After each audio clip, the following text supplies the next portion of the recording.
Hoy varios temas contradictorios y polémicos acaparan la atención del mundo, pero especialmente desde varios países de Latinoamérica.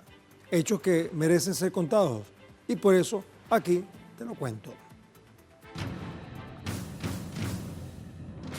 Uruguayos se movilizaron en la denominada Marcha del Silencio, renovando las demandas de justicia por los detenidos desaparecidos durante la dictadura militar. Más en Te lo cuento. Se trata de la 30ª Marcha del Silencio que tiene lugar justamente en Montevideo, capital de la República Oriental del Uruguay, desde donde nuestro corresponsal Mateo Grille nos remonta a los orígenes de esta expresión en la que el silencio es un grito de dolor y lucha. Decenas de miles de personas participaron de la 30ª Marcha del Silencio en Montevideo, la República Oriental del Uruguay, reclamando nunca más terrorismo de Estado y conocer la verdad y hacer justicia con los ciudadanos desaparecidos en la última dictadura cívico-militar. Esta movilización, que como les decía, se cumple 30 años desde que se inició, año a año recuerda a las víctimas de la última dictadura cívico-militar y además exige a los sucesivos gobiernos que investiguen qué fue lo que sucedió con estos desaparecidos y que además se haga justicia con aquellos que los asesinaron. En los últimos meses, desde que asumió la presidencia el nuevo gobierno comandado por Yamandú Borsi, hubo algunas muestras de tratar de avanzar en este aspecto. Hubo reuniones con los familiares de detenidos desaparecidos, también hubo directivas expresas a los distintos organismos del Estado para que coordinen en la investigación sobre este tema. Desde los familiares de detenidos desaparecidos se exige que se obligue a los mandos militares o a quienes estaban a cargo de distintas dependencias militares y que aún tengan información, que se dé esta información y que no se asuma que cualquier cosa que digan estos mandos militares es la verdad, sino que se siga investigando, incluso ingresando a archivos que aún no se ha ingresado o que todavía no se conocen su paradero, aunque se sabe que existen. Por el lado de la justicia hubo también en las últimas horas comunicaciones de parte de Fiscalía, sobre todo, de que ya se han hecho más de 80 investigaciones con distintas situaciones de la última dictadura cívico-militar, que se ha llegado a condena de efectivos militares y de personas que estuvieron en distintas dependencias militares en la mitad de los casos y se sigue investigando aún en otras decenas de casos. Esta marcha, entonces, les decía, cumple ya 30 años, se conmemora un 20 de mayo, porque también un 20 de mayo, pero del año 1976 se asesinaron a los legisladores Elmar Michelini y Héctor Gutiérrez Ruiz. También se asesinaron a militantes políticos, William Whitelow y Rosario Barredo. Se desapareció a el médico Manuel Liberov y esa fecha se tomó entonces como simbólica y se iniciaron entonces hace 30 años estas movilizaciones que inicialmente fueron en Montevideo y después se fueron replicando en distintos departamentos del interior. Hoy cubren absolutamente todo el territorio uruguayo con la misma consigna, que es verdad, memoria, nunca más terrorismo de Estado y sobre todo hacer justicia. Muchas gracias, Mateo Grille. Pero vamos a ver entonces qué hay en las redes.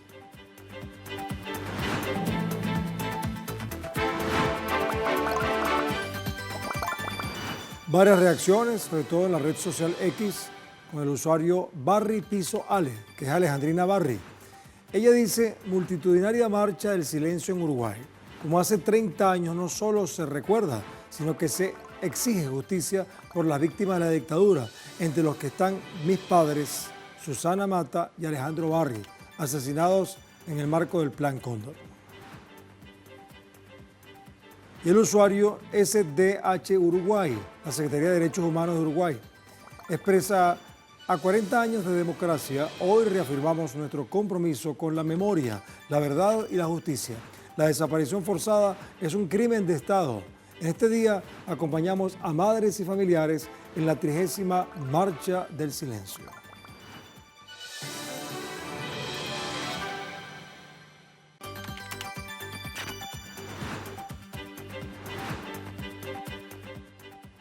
Vamos a hacer una pausa, pero al regreso les vamos a contar que una huelga por tiempo indefinido realizada por sindicatos se intensifica en diferentes zonas de Panamá debido a denuncias de allanamientos a sedes sindicales. Esto y más, te lo cuento.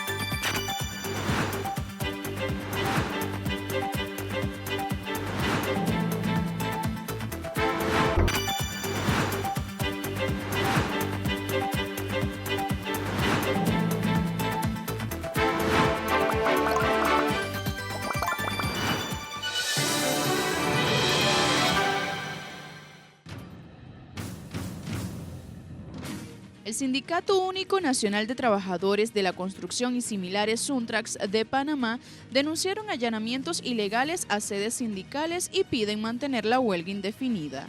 Más, Te lo cuento. Bueno, fíjense, en Panamá la huelga por tiempo indefinido, organizada por sindicatos, se intensifica en diferentes zonas del país, rechazando la Ley 462 de la Caja del Seguro Social y en medio de denuncias por allanamientos a sedes sindicales y aumento de represión contra los manifestantes. En un contexto de represión, persecución y detenciones hacia las movilizaciones, el Sindicato Único Nacional de los Trabajadores de la Industria de la Construcción y Similares convocó a una asamblea general para establecer nuevas acciones en torno a la huelga. Algunos sectores, como el área de enfermería, se pronunciaron también de manera favorable a un paro escalonado. Los grupos sindicales exigen al gobierno de José Raúl Mulino la derogación de la Ley 462 de la Caja del Seguro Social, alegando que dicha reforma privatizará los servicios y aumentará la edad de jubilación, entre otros.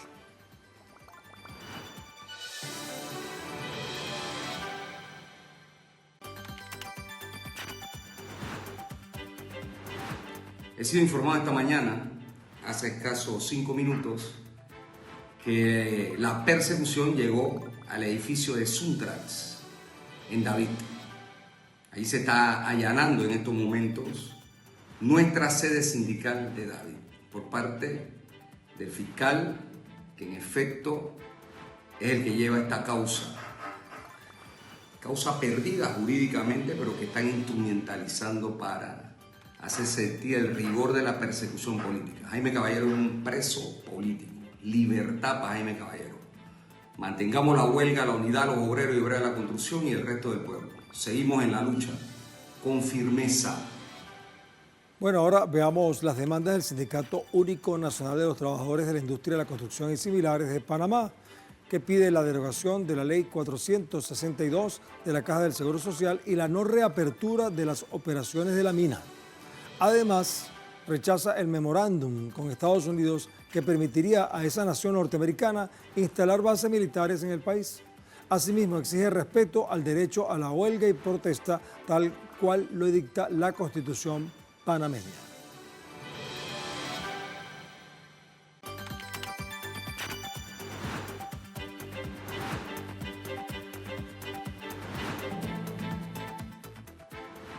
Ahora, la Confederación Sindical de Trabajadores y Trabajadoras de las Américas denunció el allanamiento perpetrado por el gobierno de José Raúl Mulino a la sede del Suntrax, a la vez que solicitó a las organizaciones sindicales y sociales del continente rechazar los ataques antisindicalistas en ese país. En el comunicado emitido por la Confederación Sindical detallaron que este nuevo ataque se inscribe en una escalada autoritaria por parte del gobierno panameño que, lejos de resolver los conflictos sociales a través del diálogo democrático, responde con represión, persecución y criminalización de la protesta. Atacar instalaciones sindicales y detener a sus dirigentes constituye una violación flagrante de la libertad sindical, así como el derecho a la manifestación y protesta pacífica y otros principios democráticos, expresados en el Convenio 87 de la Organización Internacional del Trabajo sobre libertad sindical y protección del derecho de sindicalización. Además,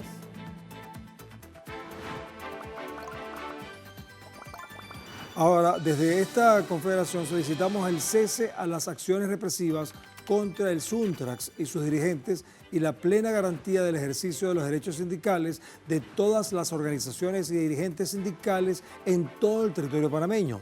El gobierno de José Raúl Mulino debe respetar plenamente las libertades sindicales como parte de las obligaciones y compromisos establecidos en las leyes nacionales e instrumentos internacionales suscritos por el Estado panameño.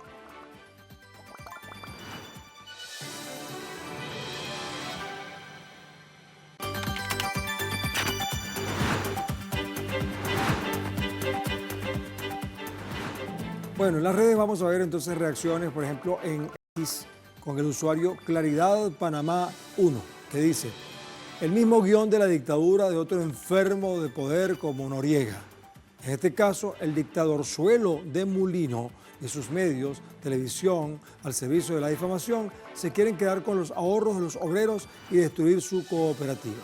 Se viola otra vez el debido proceso. Lucharemos.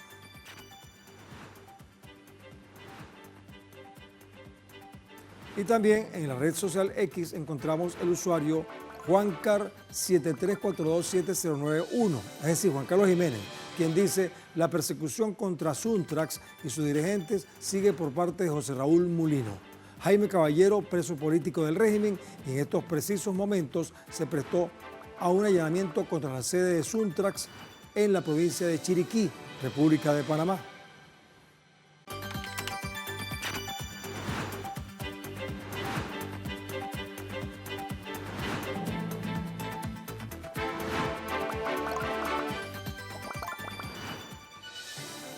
Vamos a hacer otra pausa, pero al regreso te cuento que en Venezuela el presidente de este país, Nicolás Maduro, expresó su rechazo a la eliminación del estatus de protección temporal o TPS, otorgado a más de 350.000 venezolanos en Estados Unidos.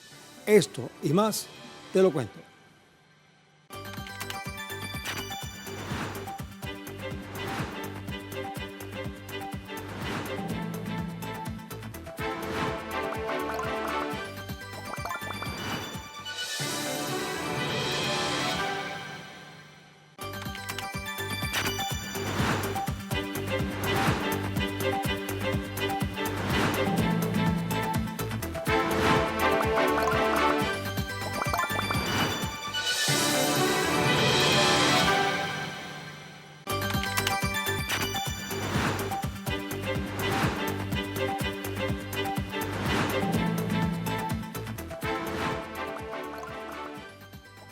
Ahora en nuestra conexión latinoamericana vamos a llevar el viaje hasta Venezuela y el presidente Nicolás Maduro expresó su rechazo a la eliminación del estatus de protección temporal o TPS otorgado a más de 350.000 venezolanos en Estados Unidos. El mandatario recalcó que quienes están detrás de esta acción contra la migración venezolana son el secretario de Estado Marco Rubio y la congresista María Elvira Salazar, quienes usaron el TPS como promesa electoral para atraer a los migrantes y luego aplicar políticas xenofóbicas. Asimismo, el mandatario venezolano llamó a construir una patria grande para que todos los migrantes que tuvieron que irse por la guerra económica regresen a su país y reunifiquen a sus familias. Cabe destacar que el retiro del TPS deja a más de 350.000 venezolanos en territorio estadounidense en un limbo migratorio y con riesgo a la deportación, en el contexto de las acciones criminales del gobierno de Donald Trump contra los migrantes. Mientras en Colombia, los cabildos abiertos continúan en debates tras el bloqueo parlamentario que no permitió el avance de las reformas sociales impulsadas por el presidente Gustavo Petro. Organizaciones sociales y comunidades se movilizaron en defensa de las reformas que podrían permitir un país más equitativo y con oportunidades laborales dignas. Asimismo, representantes del gobierno volvieron a radicar otra propuesta de consulta popular. El nuevo cuestionario incluye 12 interrogantes sobre el ámbito laboral y 4 preguntas en torno al sector de la salud. Bueno, fíjense ustedes que además en Brasil el Supremo Tribunal Federal imputó a 9 militares y un agente federal por su participación en el plan golpista contra el presidente Luis Ignacio Lula da Silva. La decisión, tomada por unanimidad, revela los vínculos de altos mandos y fuerzas represivas en un plan que incluía presiones a las Fuerzas Armadas hasta intentos de asesinato contra Lula para mantener al expresidente Bolsonaro en el poder. Entre los imputados figuran 3 coroneles, 4 tenientes coroneles y un general y además un policía federal, todos vinculados a acciones para forzar un golpe tras la derrota electoral de Bolsonaro en 2022. Con estas nuevas imputaciones ya son 31 los acusados en la megacausa, incluido Bolsonaro, quien fue procesado en marzo por abolición del Estado Democrático y asociación armada. Vamos a hablar ahora de un tema de economía muy interesante.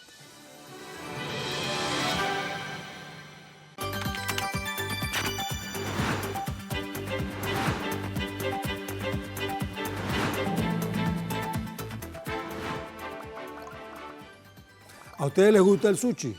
Seguramente que sí, ¿verdad? Está hecho con arroz, ¿verdad? Y se dice que en el mundo asiático se consume mucho arroz. Bueno, ahora resulta que el arroz es un lujo inalcanzable para las mayorías en Japón, lo que agrava la crisis alimentaria en ese país. El pueblo japonés enfrenta una crisis sin precedentes en el acceso a su alimento básico, el arroz. Según datos oficiales, el precio del cereal se ha duplicado en un año, alcanzando 4.068 yenes, unos $29,5 por 5 kilos solo en esta semana, tras 18 semanas consecutivas de alzas. Este incremento ha obligado a millones de familias a reducir su consumo o buscar alternativas, evidenciando el fracaso de las políticas neoliberales ante la inflación global. El gobierno, en un tardío intento por paliar la crisis, liberará 100.000 toneladas anuales de reservas entre mayo y julio. Sin embargo, analistas cuestionan si esta medida, insuficiente y reactiva, logrará frenar la especulación de grandes corporaciones agroalimentarias. Esta crisis refleja la vulnerabilidad de Japón, siendo este el tercer importador mundial de alimentos ante la volatilidad de los mercados globales. Asimismo, expertos señalan que el modelo de dependencia importadora y la concentración de la distribución en pocas empresas agravan el problema.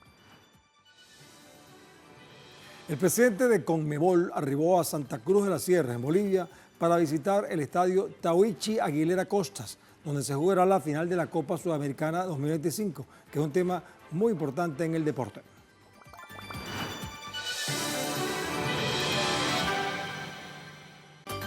Alejandro Domínguez visitó Bolivia, específicamente Santa Cruz de la Sierra, para supervisar y afinar detalles de lo que será la sede para esta final. La presencia de Domínguez servirá también para que se reúna con varias autoridades del Estado, del departamento y el municipio, quienes confirmarán el respaldo total para la organización del citado evento. El presidente de la Federación Boliviana de Fútbol, Fernando Costa, confirmó la presencia del dirigente paraguayo. El estadio Tahuichi Ramón Aguilera se encuentra en plenos trabajos de reparaciones y Domínguez tuvo la oportunidad de visitar el escenario cruceño para constatar sus refacciones. Por otra parte, Costa confirmó que el presidente de la FIFA, Gianni Infantino, visitará Bolivia en septiembre en el marco del centenario de la Federación Boliviana de Fútbol.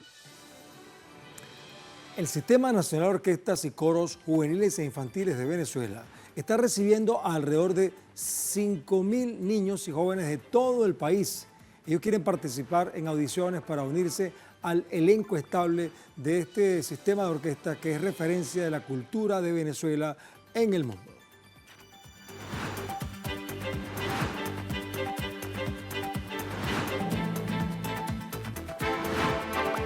El director ejecutivo ejecutivo del sistema, Eduardo Méndez, destacó que las audiciones se realizarán en los 23 estados de Venezuela. Estos cuentan con el apoyo de profesores de la Orquesta Sinfónica Simón Bolívar y del Conservatorio Superior de Música. Además, durante las jornadas, los aspirantes reciben talleres de formación y la oportunidad de demostrar su talento en un ambiente colaborativo, una actividad que permitirá la selección de alrededor de 150 a 160 músicos de alto nivel académico para la Sinfónica Nacional Infantil de Venezuela y para la Sinfónica Nacional Juvenil de Venezuela. Méndez, además, explicó que los profesores de la Orquesta Sinfónica Simón Bolívar y del Conservatorio Superior de Música Simón Bolívar son los responsables de ofrecer talleres de 4 horas. De esta manera, aseguró que esto le permite a los jóvenes entrar en confianza e irse desarrollando musicalmente, sin el nervio que da ser evaluados y a medida que eso va ocurriendo. Este proceso no solo busca renovar las filas de estas agrupaciones, sino que también busca fomentar el desarrollo musical y los valores como la disciplina y el trabajo en equipo. De esta manera se preparan a los niños y jóvenes para futuras oportunidades en el ámbito musical.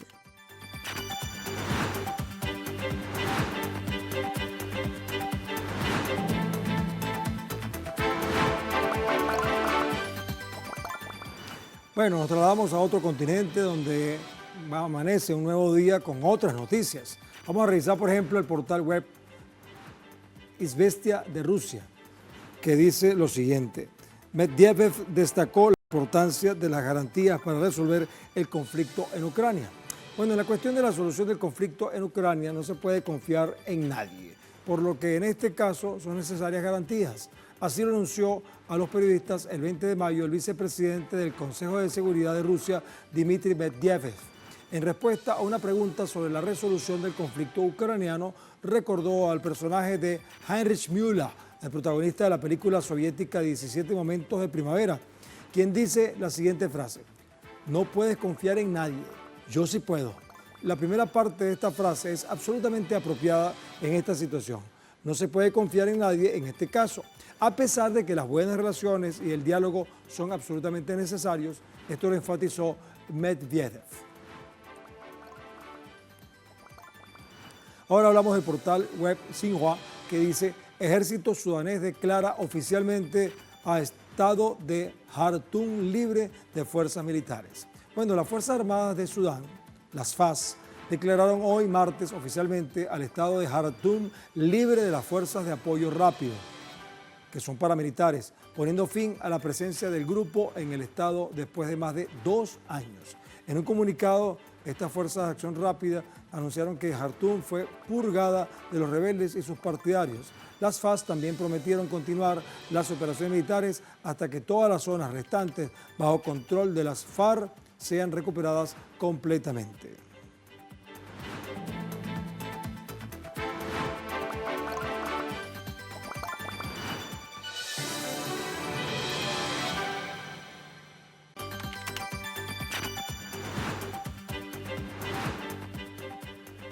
Bueno, vamos a despedirnos, pero solemos hacerlo con un clip. En esta oportunidad vamos a hablar de Venezuela, que acogerá la segunda edición de la Serie del Caribe Kids, un torneo de béisbol infantil categoría sub-12 que se celebrará del 5 al 13 de julio de 2025. Y cuando eso ocurra, aquí te lo cuento. La Confederación de Béisbol Profesional del Caribe y la Liga Venezolana de Béisbol han confirmado que el estado La Guaira será el epicentro de la segunda edición de la Serie del Caribe Kids en 2025. Tras el rotundo éxito de la pasada edición en Panamá, el Diamante venezolano se prepara para recibir a las futuras estrellas del béisbol caribeño. El torneo, que se disputará en la categoría sub-12, tiene fecha pautada del 5 al 13 de julio. Ya han asegurado su participación potencias del Caribe como México, República Dominicana, Puerto Rico y, por supuesto, Venezuela. Además, se espera la incorporación de Panamá y Curazao como equipos invitados. La Guaira se alista para ser testigo de un espectáculo deportivo inolvidable.